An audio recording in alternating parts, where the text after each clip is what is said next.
አሰላሙ አለይኩም ረህመቱላሂ ወበረካቱ። የዘምዘማሌ ዩቱብ ተከታታዮች ውድ ጓደኞች እንዴት ናችሁ? ደህና ናችሁ? ሰላም ናችሁ? እኔ ደህና ነኝ። እንግዲህ ጠፍተናል ሰሞኑን ማለት ነው። በድጋሚ ብቅ ብለናል። አሁንም የመጣ ነው በሩታና በአብርሽና በኤፍሬም በሄርሜላ ጉዳይ ነው። አነጋጋሪ በሆነው ማለት ነው። እጅግ በጣም በሚያሳዝንና እጅግ በጣም በቃ በዛ ማር ሲበዛ ይመራል ይላል ያገሬ ሰው። ስለዚህ ምን አለ ጥሩ ነገሮችን ጥሩ ትምህርትን ይዛችሁልን ብትመጡ። አንድ የገረመኝ ነገር አለ። ጠላችሁም ወደዳችሁም በሃይማኖት ቀልድ የለም። ሙስሊምም በሙስሊሙ በክርስቲያኑ ሃይማኖት ሃይማኖት ነው። ሃይማኖት ነው። ውድ ቤተሰብ ብንገራችሁ በሃይማኖት እኔ እንጃ የክርስቲያን ሃይማኖት አማኞች ምን እንደመሰላችሁ አላውቅም።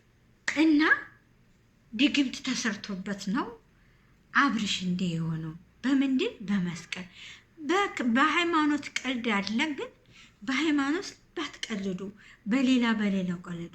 እንደገና ይሄ ትውልድ ደግሞ ሚስት ተቀምጣ ውሽማ ሚስቱ እዛ እያለች ዞር በይ አንቺ ሚስቴ ብሎ ውሽማውን የሚይዝ ወንድ አለ። ይሄ ትምህርት ነው ለተመልካች? ጥሩ ነው ብላችሁ ታስባላችሁ? ሚስቱ አለች፣ የልጆቹ እናት ተቀምጣለች። አላሁ አለም እሱም ከየት እንደመጣ ማለት ነው፣ አላህ ያውቃል። ግን ይሁንም ሚስት ተቀምጣ ሚስቱን ትቶ ባጠገቧ ጎኗ ውሽማ ይዞ ይተኛል። ምንድን ነው ይሄ? ምን ማለት ነው ይሄ? እሺ ታገል ሊወጣ ነው፣ ትንሽ ተንፈስ ስላለ ታገር ወጥቼ ብሎ በጎን ይዞ ውሽማውን አይ አውቄ ነው አንቺን ነው እንትን እንድትል ነው ብሎ በጎን ውሽማውን ይዞ አይ ቀርቻለሁ ብሎ ውሽማዬ ጋኔ ብሎ ለሚስቱ ይነግራታል። ይህ ምን አይነት ትምህርት ነው? እንዲህ አይነት ትምህርት አለ ወይ? እንዲህ አይነት ትውልድ አለ ወይ? ለማስተማር ከሆነ ይሄ ነው ወይ አግባቡ?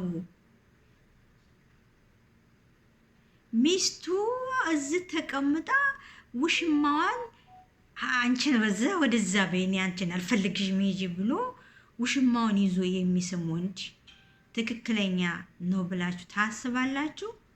አይደለም። ተው። እንዲሁ ጥሩ ነገር ምን አለ ለትውልድ ጥሩ ነገር፣ ለልጆቻችን ጥሩ ነገር፣ ለእኛ መልካም ነገር ይዛችሁልን ቅረቡ።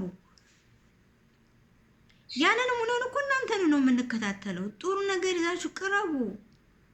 ሚስት ተቀምጦ ባጠገቧ ውሽማ ይዞ መቀመጥ እንዲሁ በጣም እንትን አለባችሁ። እውነቴን ነው። እንደገና በሃይማኖት አትቀልዱ። ድግምት ተደርጎበት ነው መስቀሉን አንስቶ መወረር፣ መስቀሉን እንደዚህ አይነት ነገር ለምን ይሰራል? እንዲህ አይነት ነገር አይነፋም። ተው። ስንት ነገር አለ፣ ስሩ። ገንዘብ ነውና ችሎታ ነውና። ግን በሌላ ነገር ስሩ። በሃይማኖት አትቀልዱ። እንደገና በትዳር አትቀልዱ። ትዳር በጣም መልካም ነው። ትዳር ማለት በጣም ከባድ ነው። ትዳር ማለት ህይወት ነው። ገባችሁ? አለው በቃ በጉጉት የሚያስተምር ትክክል ነው ብለን የምንለው የምናምንበት አለ እኮ ብዙዎች ነገር የሚያስተምሩ ትምህርቶች አሉ። እነሱን ይዛችሁልን ቅረቡ። በቃ ገባችሁ? ለማንኛውም ይመቻችሁ።